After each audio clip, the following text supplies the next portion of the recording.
পুষ্পস্তবক দিয়ে বরণ করে দিচ্ছেন। আর রয়েছে রূপরেখা চট্টোপাধ্যায়,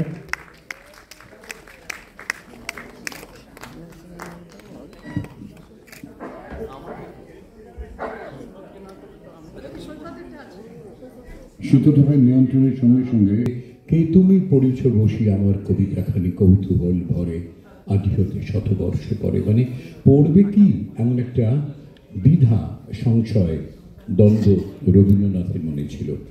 কিন্তু এ ব্যাপারে এতটা নিঃসংশয় ছিলেন তার পরের প্রজন্মে গৌরীপ্রসন্ন মজুমদার, তিনি এক লাইনে লিখছেন, আমার গানের স্বরলিপি লেখা রবে পান্থ পাখির কুজন কাকলি। আগামী পৃথিবী কান পেতে তুমি শোনো, আমি যদি আর নাই আসি হেঠা ফিরে, তবু আমার গানের স্বরলিপি লেখার। তুলতে গেছিল তো সেই তোলার সময় নিশ্চয় ছবিটা দেখেছে, আমার মুখে ভাত, উত্তম কুমারের কোলে আমি, পার পেছন দিকে গৌরী কাকা দাঁড়ান।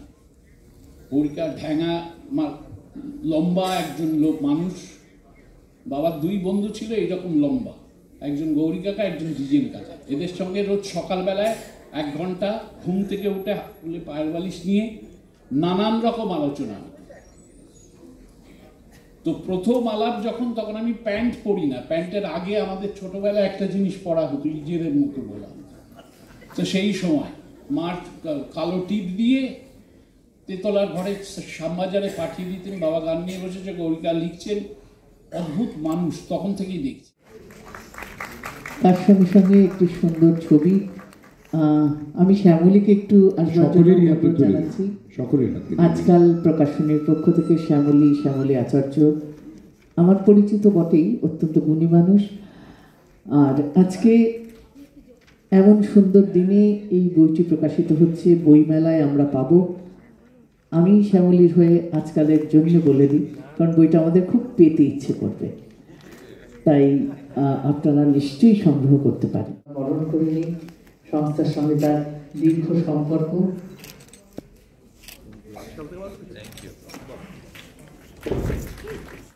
আমি তো ভীষণ ভালোবাসতাম গৌরিকাকে, মানে আমার কাছে বললে লোকে তাড়া করবে, আমি পালাবো কোন দিয়ে দেব। রবীন্দ্রনাথের পরে যদি কেউ থাকে তিনি হচ্ছেন গৌরীপ্রসন্ন মজুমদার, মানে আমার কাছে তিনি, আমি জানি না পৃথিবীর আর কার কাছে। তো বললো তোর পুলু, এসব কথা বলবো ওপেনলি বলি, আর কি হবে এখন, এই বয়সে মারবে। বলে পুলু মামুকে গিয়ে গানটা দিয়ে দিলে, প্রথম গানটা করলে, আমার কি হলো, এত বড় বড় কথা বলো। পুলু মামনের হলো ভালো। এবার সেই গান শুনে ভূপেন হাজারিকা বললেন এটা কার সুর, তো আমার নাম জেনে উনি বললেন আমি একটা তোমার গান করবো, যে লোক এই গান সুর করেছে তার সুরে গাইব। আমি ভাবলাম এই সুযোগ পেয়েছি গৌরিকাকে দিয়ে। গৌরিকাকে ফোন করে বললাম, গৌরিকা এটা লেখা দাও, কালকে পরশুর মধ্যে শোনাতে হবে, ফোকের। বললো তুমি চলে যাও তোমার পুলু মামুর কাছে, আমি ওরকম ভাবে গান দেবো। আমি খুঁজে বার করছি বাবার ফেলে দেওয়া গানগুলো যেগুলো ছিল লেখা, তাতে একটা লেখা পেলাম, ও দয়াল সারা জীবন কাঁদালে যখন আমায় মেঘ করে দাও। তাহলে আমি এই লেখাটা পেয়েছি, দেখাতে বললেন দয়াল ফয়াল আমি লিখিনি, অন্য কেউ লিখেছে, দেখো তাহলে তোমার হাতের লেখা আমায় চেনাচ্ছ, ওই রকম প্যাঁচালো লেখা যে কেউ পড়তে পারে না। বললো আমি আসছি তোমার, হ্যাঁ। এলো বাড়িতে, এসে পুরো গানটাকেই পাল্টে দিল। লাস্ট অন্তরাটা লিখেছিল, আকাশটা যে হবে কাগজ, তাতে বিজলি আখর দিয়ে, আর একটা নয় মেঘদূত হোক লেখা আমায় নিয়ে। এ গৌরী কাকা ছাড়া পৃথিবীতে কেউ লিখতে পারে। যাই হোক হলো। এরপরে ভূপেন হাজারিকার গানও হিট করলো। তারপর আবার 82 সালে মান্না দে বললেন, খোকা এদিকে এসো, এই গানগুলো দেখো তুমি করো। কি গান?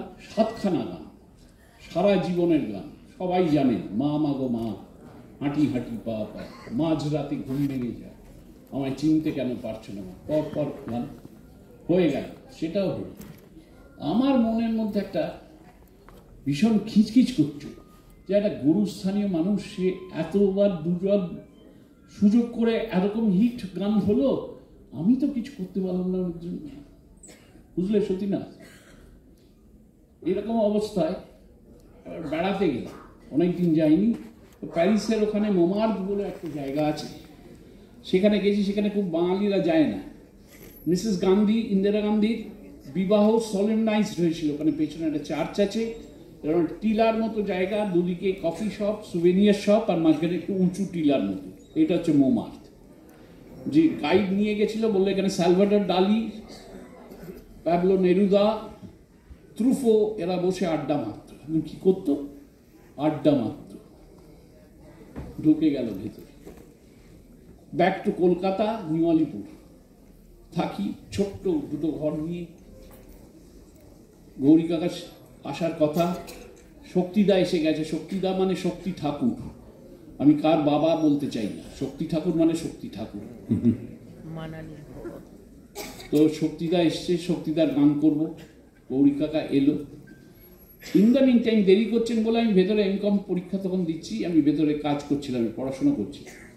চেঁচিয়ে বলে, এই তুই কি তোর বাপের চেয়ে বেশি বড় সুরকার হয়ে গেছিস নি?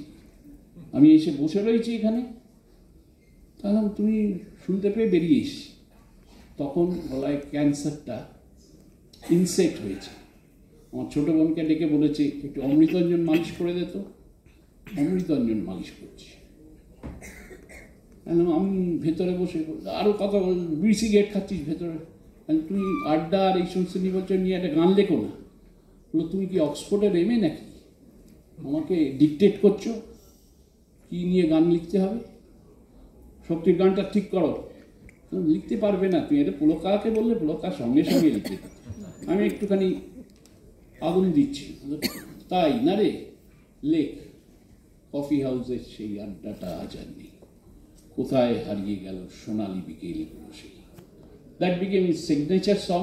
সে নিয়ে অনেক মারপিট হয়েছে, সেগুলো আপনারা জানেন, আমি অনেক জায়গায় বলেছি। একটা ছোট্ট কথা বলে আমি শেষ করি। আমরা শিল্পীরা আজকের বলে না, আমি জানি না সৈকত তুমি মানবে কি, আমাদের হিউম্যান এলিমেন্টটা ভেতরে ভীষণ সারা, মানে আজকের বলে না, আমি একদম প্রথম সময় থেকে বলছি, প্রথম সময় থেকে হিউম্যান এলিমেন্টটা বড্ড কম।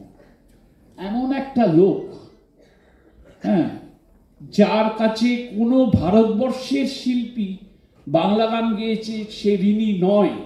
একটা নাম বলতে পারবে? লতা মঙ্গেশকর থেকে শুরু করে শক্তি ঠাকুর। একটা নাম বলো তো, যে যার জীবনের সেরা 3টে গানের একটা গান ওনার নয়। হতে পারবে না, কেউ পারবে না।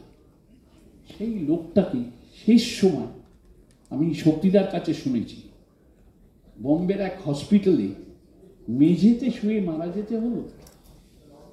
কেন? কোনো শিল্পী ছিল না বোম্বেতে।